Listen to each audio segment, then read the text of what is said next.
ဒီနေ့မှာတော့ရန်ကုန်မြို့က West Indochina ရုံးမှာတက်ဆင်ပြီးခဲ့တဲ့ Indigo Energy ရဲ့ 6 kW hybrid solar project ကိုပြသပေးမှာဖြစ်ပါတယ်။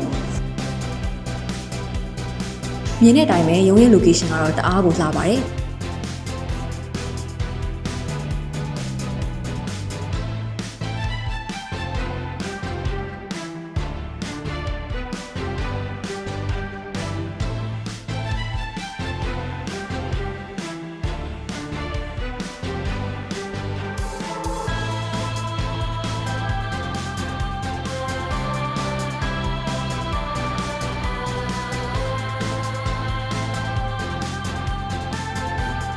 ဒီ project ရဲ့ထူးခြားချက်တစ်ခုကဆိုလာပြားတွေကိုဒီတိုင်းကြီးပေါ်မှာ steel structure နဲ့တူမိုးပြီးတိစောက်ထားတာဖြစ်ပါတယ်။ steel structure တိစောက်တဲ့အခါမှာလည်း steel structure contractor နဲ့ရောအစားအုံရဲ့ maintenance team နဲ့ပါဒီတချီစာဆွေးနွေးညှိနှိုင်းပြီးမှဆောက်လုပ်ခဲ့တာဖြစ်ပါတယ်။ဆိုလာပြားအတွက်ကိုတော့25နှစ်အာမခံဂျင်ကိုဆိုလာဘရန်ကိုတုံထားပြီး950 watt ရှိတဲ့ဆိုလာပြား17ပြားပါဝင်ပါတယ်။ဆိုလာစနစ်မှာပါဝင်တဲ့ဝါယာကြိုးစနစ်တွေအားလုံးကိုလည်း client တောင်းဆိုတဲ့အတိုင်း invisible ဖြစ်အောင်ပြုလုပ်ထားတာမို့လို့အစားအုံတွေမှာရောခြံထဲမှာပါဝါယာကြိုးတွေနဲ့ရှုံနေမှာကိုတွေ့ရမှာမဟုတ်ပါဘူး။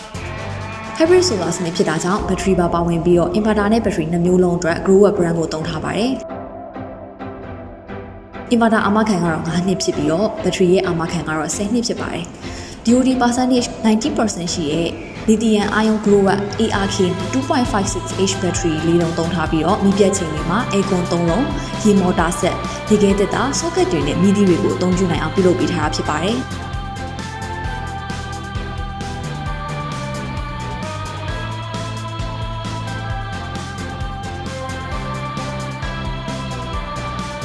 client စီတိုင်းကြ automatic transfer switch ကိုလည်းထည့်သွင်းပေးထားတာမို့လို့ solar ကနေ EPC grid ကိုပဲဖြစ်ဖြစ် EPC grid ကနေ solar ကိုပဲဖြစ်ဖြစ်အခုပြောင်းလို့တဲ့အခါမှာလည်းလူကိုယ်တိုင် manually ပြောင်းစရာမလိုပဲအလိုလျောက်ပြုလုပ်ပေးသွားမှာဖြစ်ပါတယ်။ Indigo Energy ဟာ client ရဲ့လိုအပ်ချက်နဲ့အကိုက်ညီဆုံးဖြစ်တဲ့ solar project ကိုသာဒီဇိုင်းဆွဲတက်ဆင်ပေးလေးရှိတာဖြစ်ပါတယ်။အဆုံးထိကြည့်ပေးတဲ့အတွက်ကျေးဇူးတင်ပါတယ်။နောက်ထပ် solar project တွေမှာထပ်ပြီးဆုံကြပါမယ်။